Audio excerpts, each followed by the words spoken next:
ስለሆነ ማለት ነው። የቁርአኑ አላህ ከፈጣሪ ጋር ችግር አለበት።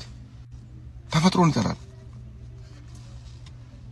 ፈጣሪ አጭር ረጅም ፈጥሯል፣ ቆንጆ ፈጥሯል፣ ወጣት ሽማግሌ ፈጥሯል። የቁርአኑ አላህ ግን ሽማግሌን አይወድም፣ አዛውንቶችን አይወድም፣ ህፃናትን አይወድም። ለምን? ጀነት ስትገቡ ወጣት ሆናችሁ ትገባላችሁ ይላል። የቁርአኑ አላህ ፉንጋ ሰው አይወድም፣ አስቀያሚ ሰው አይወድም። ሰላሙላሂ አለይኩም ወራህማ። ውድና የተከበራችሁ ሙስሊም ወንድምና እህቶች እንዴት ናችሁ? እንዲሁም ክርስቲያኖች ሰላም ብያለሁ። እንደሰማችሁት ይህ ወገናችን አባቴ በጣም ነው የሚጠላኝ፣ ምክንያቱም ሁሉ ጊዜ ለበዓል አዳዲስ ልብስ ይገዛልኛል የሚመስል ሙግት በማምጣት አላህ Subhanahu Wa Ta'ala አዛውንትና ሽማግሌዎችን ይጠላል። ምክንያቱም ጀነት ስትገቡ ወጣት ሆናችሁ ነው የምትገቡት ብሏል በማለት ተናግሯል።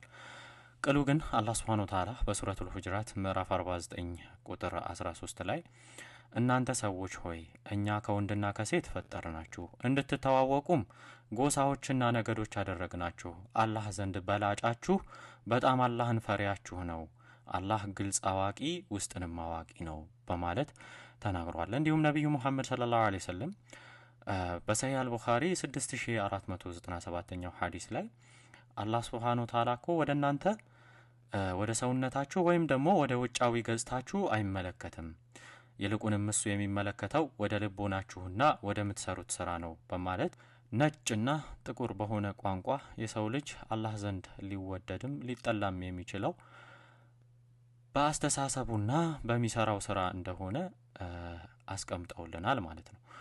ነገር ግን እግዚአብሔር ይህንን ነገር እንዴት ይመለከተዋል ስንል መጽሐፍ ቅዱስን ጠየቅን። ቅዱስ ዘዳግም ምዕራፍ 23 ቁጥር 1 ላይ ይህንን እግዚአብሔር የተናገረውን ቃል እኔ መድገም ስለማልችል እናንተ አንብቡትና የተቀጠቀጠ ብልቱም የተቆረጠ ወደ እግዚአብሔር ጉባኤ አይግባ፣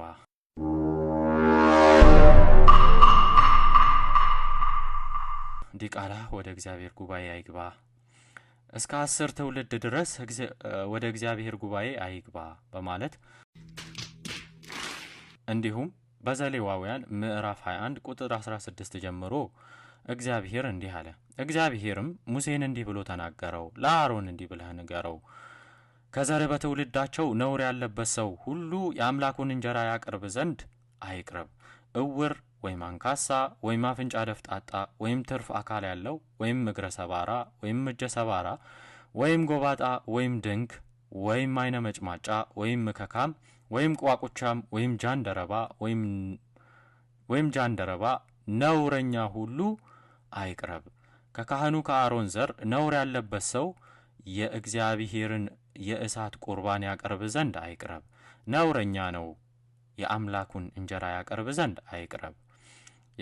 የቅዱሱንና ቅዱሳኑን የአምላኩን እንጀራ ይብላ። ነገር ግን ነውረኛ ነውና መቅደሶቼን እንዳያረክስ ወደ መጋረጃው አይግባ፣ ወደ መሰዋያውም አይቅረብ። የምቀድሳቸው እኔ እግዚአብሔር ነኝ።